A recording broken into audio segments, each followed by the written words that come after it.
7 News Detroit reporter Brittany Toulis is in downtown Detroit talking with voters about the shooting. She tells us how voters are responding to what the Secret Service is calling an assassination attempt. The across-the-board answer that people I talked with told me is they can't believe someone fired at the former president during a rally. And they also say regardless of who they're voting for in the fall, no one should have to worry about being shot at or killed while supporting their candidate. Oh, wow. I didn't think it was serious until I saw the video and I was like, wow, that's crazy. Layla Muhammad saying she can't believe what she's seeing, but adding the political climate this election season has been the most volatile she's lived through. I think it was bordering on that, but I didn't think it would actually happen. Wow, that's crazy. And she's not alone. I think, tensions are high, and I think it's coming out in some of the expressions that people are having. I can't imagine being in that position, especially for the victim. I think that's really unfortunate, and also think, unfortunately, a sign of the times that we're in right now as well. This man seeing the footage of the attempt on former President Trump's life during a political rally for the first time. He needs to drop out the race. He's going to have to look over his shoulder the rest of his life. If you can't put him in jail and you can't put him in, convict him, then you got to do something else, and it's terrible. This is unfair. The former president is okay. The shooter and a rally attendee have died. 2 others are critically hurt. Michigan voters saying the politically motivated attack may have them thinking twice about participating in person. It kind of makes me want to stay away if I know something like that could potentially happen. Like, I'm all for politics and your right to vote, but I'll vote from home, I guess. Everyone I talked with also said while this is a horrific incident, it's not changing who they're voting for in the fall. In downtown Detroit, I'm Brittany Toulis for 7 News Detroit. Thank you, Brittany. Stay with 7 News Detroit as we follow this breaking news on air and online at WXYZ.com.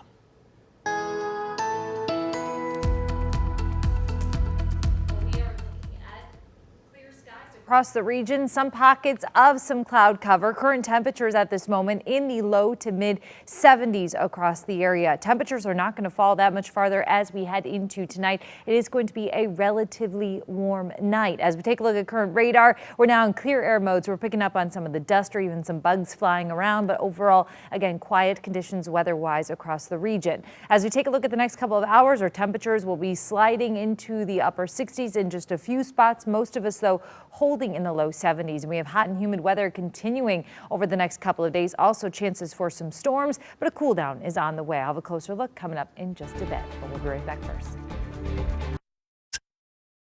Now to a call to action for animal lovers. A local rescue organization says fewer people are adopting dogs.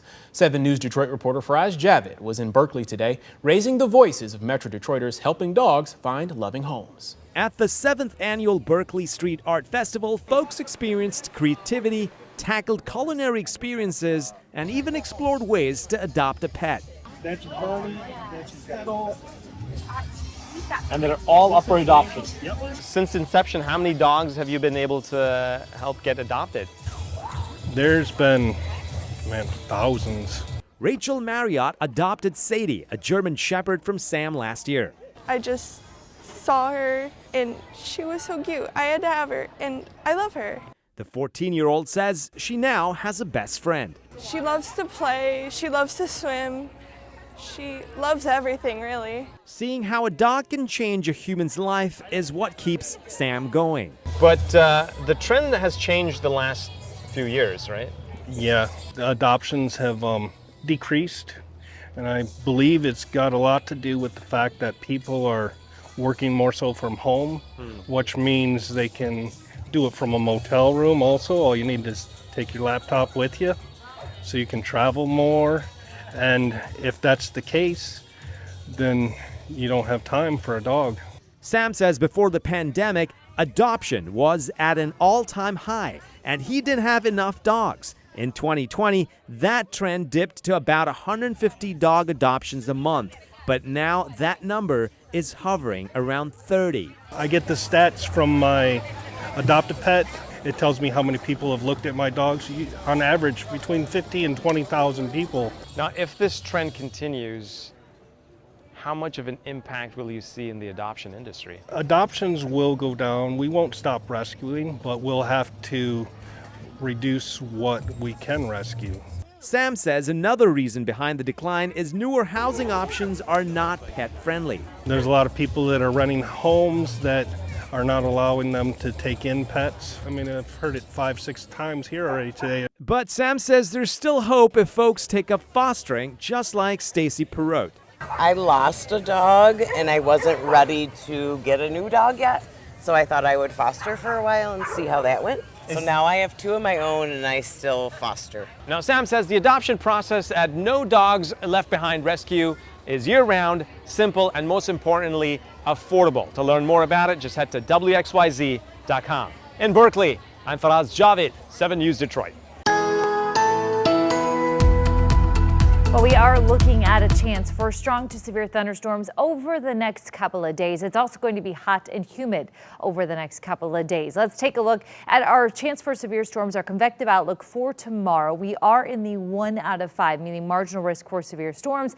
Isolated severe storms will be possible, and I'm keeping my eye towards the middle part of the day tomorrow. Right now, those storms, or at least that energy, is off to our west. You can see a line of showers and storms moving through portions of Wisconsin. Also, another weaker line farther off to the north and west, but mainly focused on this line initially that right now, of course, is in Wisconsin. It's going to make its way across Lake Michigan, across the state, and by the time it reaches us, for the most part, it does fizzle out. So this is about 8 o'clock in the morning. We'll definitely see a couple showers in the area and a few thunderstorms, likely not severe, but as our temperatures warm up and we get a little bit more energy towards the afternoon, we are looking at the potential as you get closer to the lunch hour that a few of these may be a bit stronger, bringing some wind gusts, damaging wind gusts near 60 miles per hour, maybe some small hail, and can't rule out an isolated tornado either for tomorrow. But the timing, again, biggest concern would be any kind of cell that we have develop late in the morning after about 11 a.m. and then continue through the afternoon. As we continue all the way through the evening, though, we do quiet out again,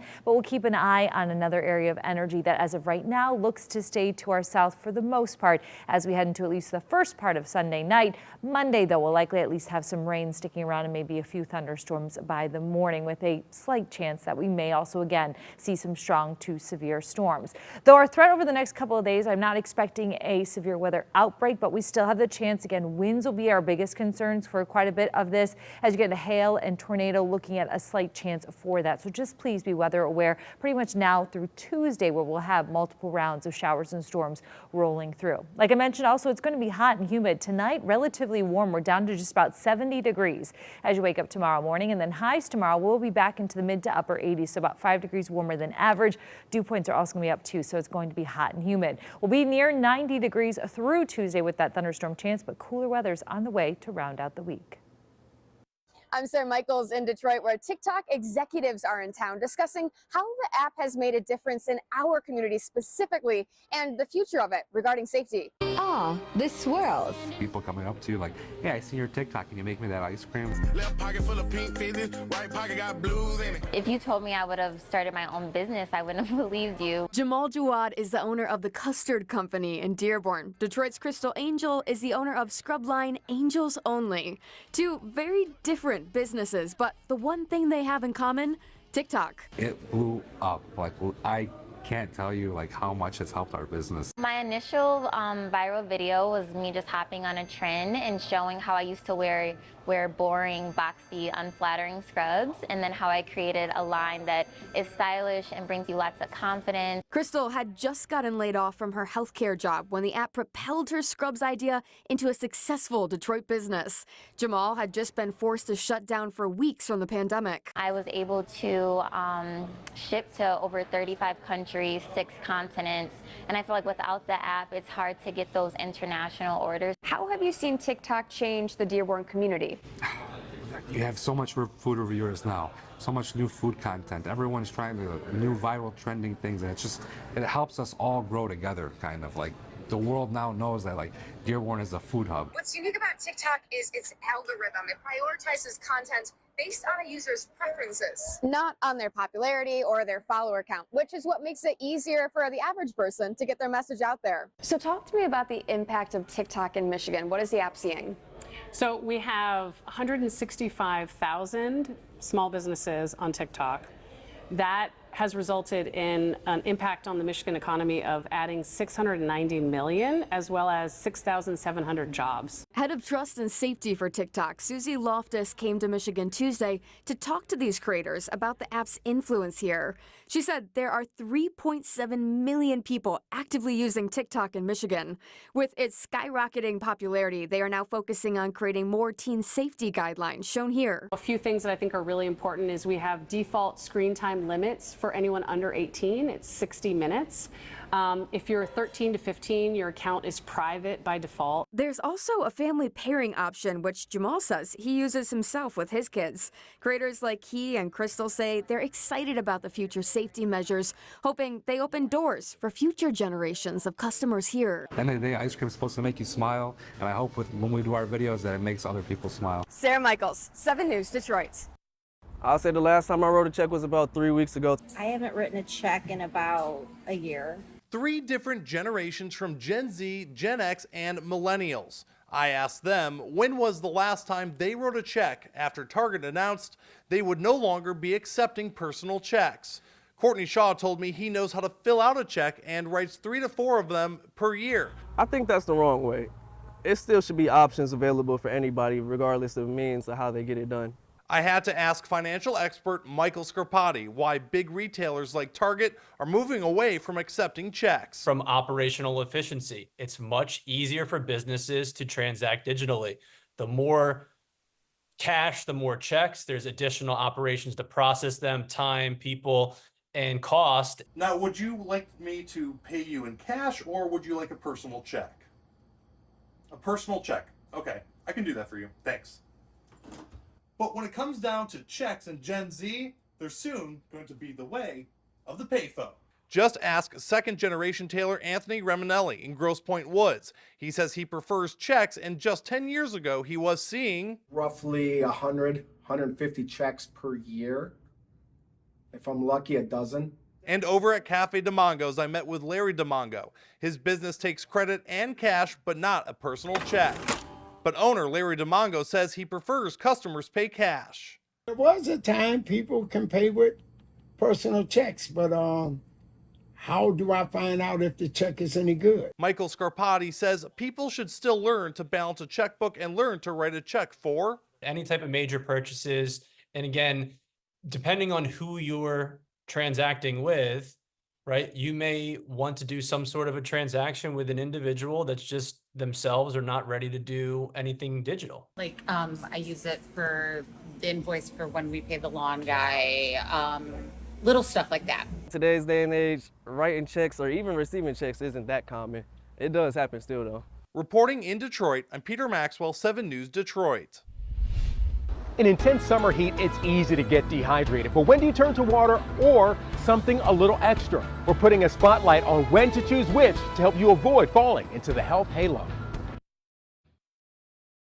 I'm Keenan Smith in Birmingham. You know, in summer heat, it is a lot easier to become dehydrated, especially if you're working out. And there's a proper role for water and sports drinks in proper hydration. But when do you turn to plain old H2O and when do you look for something extra? Sports drinks or not to sports drinks? For so many Americans dealing with summer heat, that is the question. When do you drink water and when do you turn to sports drinks? Normally, I'll have a water for like the start of my shift and I'll drink a Gatorade later on to kind of keep me going. You guys right here when it's 100 degrees. Yeah, it gets tough, I'm not gonna lie, but drinking water and every now and then a Gatorade helps. But when is it best to turn to water and when might a sports drink fit the bill? Water versus sports drinks. Is there an easy answer here? Yes. So for general hydration, water is enough. Troy resident Grace DeRocha is a registered dietitian and a spokesperson for the Academy of Nutrition and Dietetics. She says water is the ultimate hydrator and should be your go-to for daily hydration, especially for kids and adults engaged in only low to moderate activity. It's not until you engage in intense workouts that sports drinks should come into play. Athletic workout. Over an hour, intense, a lot of sweat. And why someone might want to go sports drink because of that is because they would want the electrolytes. And that intense physical activity can also include work. Elements like sodium, potassium, and magnesium help maintain fluid balance and essential bodily functions. But sports drinks often come with electrolytes and a lot more. To me, it seems there's a lot of additives. I'll do Gatorade Zero sometimes or Powerade Zero. No, why is it that you turn to the Zero?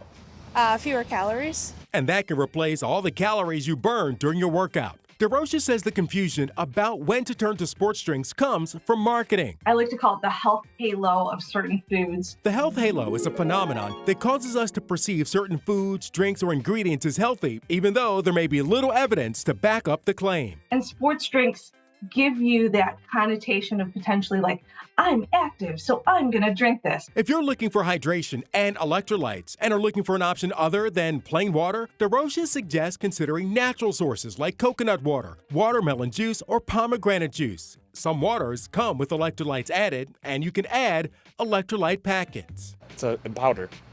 You put the powder in the water? Yeah. Without the sugar? Yeah.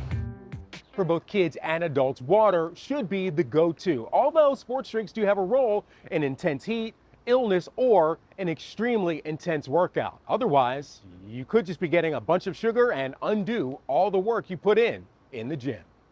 In Birmingham, Keenan Smith, 7 News Detroit. I'm Whitney Burney in Livonia. A recent study was released by the University of California, Berkeley, finding several toxic metals inside of commonly used tampon brands. Those metals including arsenic, lead, and cadmium, something concerning for people who use the products almost every month.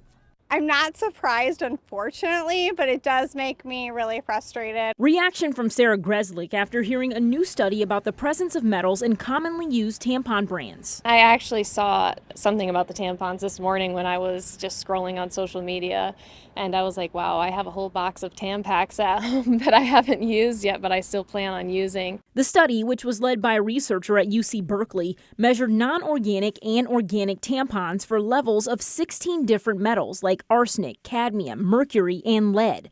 Metals known to cause severe medical complications like cancer and infertility. Researchers looked at 30 different tampons across 14 different brands. They didn't list the exact brands that they were looking into, but say metals were present in every single one. However, it's unclear how the metal got into the products. It's not just a women's issue, it's an everyone issue, and I do hope the more that we talk about it and the more we normalize things like this, that it moves everything forward and that we're doing more research and making smarter choices. I wouldn't freak out right now. So again, this is just information that you should know, you should be aware of. If you are using these, you could be potentially exposing yourself to higher than normal levels. Again, we don't know that yet. Dr. Jamie Allen is an associate professor in pharmacology and toxicology at Michigan State University. We need some of these metals. Some of these metals are in our foods and our enriched breads. And so it could be a problem. I think what needs to be done next is we need to look at some blood levels of these products to look at people who are using tampons compared to people who are not using tampons. In the meantime, physicians and experts say if tampon users are still concerned about potential health impacts, there are alternatives like menstrual cups, underwear, or pads. These researchers in California did say that no one else has yet replicated this study, so it would be interesting to see, is this reproducible? Are these results going to be consistent? You know, because if the next set of researchers doesn't find as much of these trace metals in the products, then maybe it's not as much of a concern. Future research is set to look at how much of these metals can leach out of the tampons and be absorbed by the body. Researchers are also expected to look into any other potential chemicals that could be inside of the products. Reporting for 7 News Detroit, I'm Whitney Burney. I'm John Matteries. From simple text messages and emails to listings on legitimate job hunting websites. We have a new warning about work from home scams. That story coming up. And watch Scripps News for all-day coverage from across the country and around the world. At Scripps News, reporting your headlines from the middle matters. Scripps News is available here in Detroit over the air on channel 31.5 or on your favorite streaming app.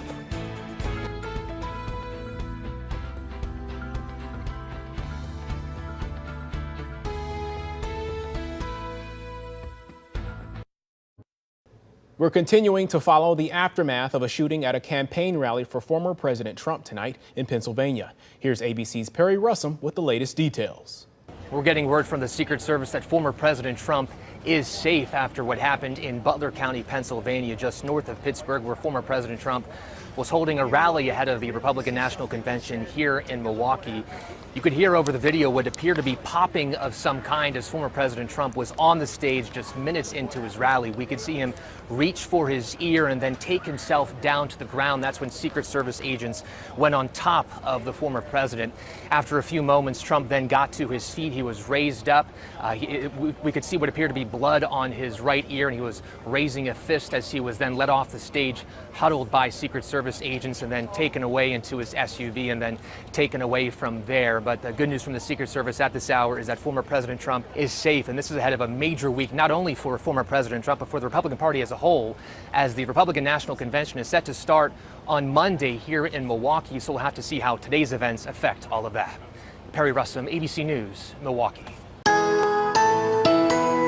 We are looking at quiet conditions across Metro Detroit tonight. We did have a few showers pop up, actually even one thunderstorm that moved very close to Metro Airport. Nothing severe with it though, just a couple of lightning strikes, but we do have more chances for storms over the next couple of days thanks to some of the heat and the humidity. Right now we're at 77, dew point at 68, so we have some moisture in place, and you can see dew points around the region, mainly in the mid to upper 60s right now, so that puts us in the humid to muggy range. But as we get into tonight and tomorrow, our dew points will be into the 70s, quite a few low 70s throughout the day, especially even early. As you continue into Sunday night, moving into Monday, we also keep our dew points in the upper 60s and a few places popping into the low 70s. So we are going to keep the humidity around even through Tuesday. We're going to keep the heat around too, as our temperatures are going to be pushing 90 degrees each and every day, though I think we'll likely only see it on Monday. We'll also keep chances for some showers and storms tomorrow. Our best chance will be throughout the morning, though we could see another one or two popping in later into the afternoon and evening. So you do need to be weather aware tomorrow for the chance for not only thunderstorms, but even a few that could be strong to severe. I'll look at them again, as well as your 10-day forecast coming up in just a bit. As people across the country deal with hot temperatures, there's a renewed focus on keeping pets safe. As Jamie Warren from Scripps News Phoenix reports, officials there have been busy this year. You want to go say hi? He's happily meowing now, but this 1-week-old kitten named Swiss has had a rough start to his little life. He was found abandoned in a wire crate directly in the sun. As you can imagine, he was overheated, he was dehydrated. So I'm sure you all had to do some life-saving measures on him. Absolutely. We have to make sure that we cool down their temperature in a safe way. Swiss is just one of the thousands of animals rescued every year suffering from heat-related illness. The Arizona Humane Society showing us dogs like Giorgio, found tied to a seat in a hot car last year. The temperature inside, 112 degrees. And they gave me new data showing they've already responded to over 1,500 heat-related calls since January. 18 involving animals in hot cars, over 1,000 about dogs being left outside without water. The summer months are extremely